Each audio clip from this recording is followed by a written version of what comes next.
And so we had four committees. So we had research and development, which was responsible for really thinking about like an operational definition of like what Black Studies was, from a scholarly standpoint, but also like what did Black Studies departments across the country look like? When were they founded? What were their structures? How many faculty did they have? The research and development committee also was responsible for digging and finding the processes of departmentalization at Stanford, which were extremely difficult to find. And to this day, I don't think I have a direct answer about what it takes to form a department at Stanford.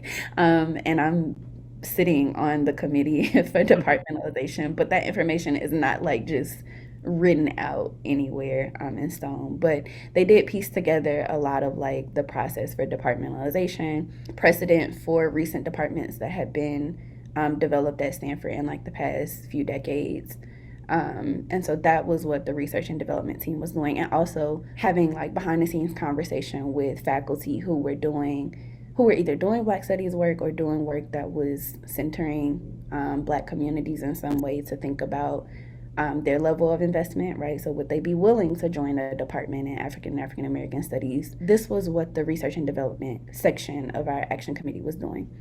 We also had our coalition building community, which was really responsible for getting collective buy-in from campus. The coalition building group was responsible for reaching out to other spaces on campus, like the Black Community Services Center, the Black Law Student Association, and really bridging connections, the Black alumni, and thinking about how we could all build momentum to really push the department or push the university to take this next step.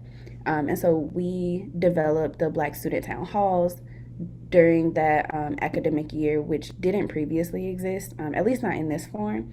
And this was a space where the Black Student Union and Black Graduate Student Association brought different leaders and organizations across campus to come and talk about what they were doing, because we really felt like there was a lack of like connection and mutual awareness of like what was going on in the Black community. But it served two purposes, right? On one hand, we wanted to create a space where Black community could convene.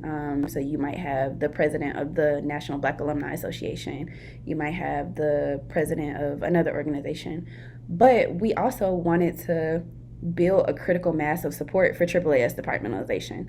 So we were meeting like multiple needs simultaneously. Third, we had the external relations group. We knew that in order to really draw attention to this effort, Stanford would in part have to be shamed into taking action.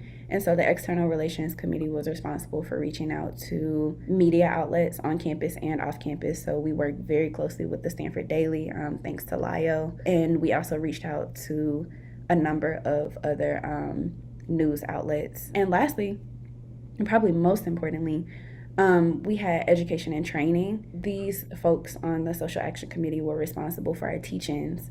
And I think our teach-ins were so important to ensuring that the community was educated about what Black Studies is. And I know later, I think you're gonna ask about, some of the challenges that we faced as a committee.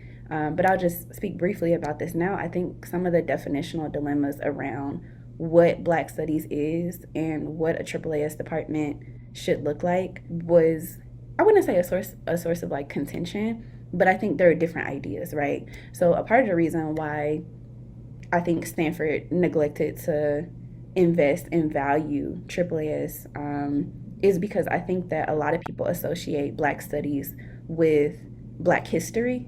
And a component of Black Studies is understanding Black history, but I think that there are theoretical and empirical contributions that have come out of a field where scholars are engaging in work around Blackness and how it shapes society that really the broader community did not understand or recognize or realize existed. And so I think the education and training group, through the teach-ins, played a really important role in educating the campus community on what Black Studies is, and why it's important to invest in Black Studies, and not just for the AAAS department, but for all disciplines.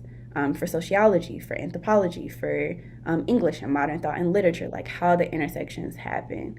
And so these four subsections made up our committee.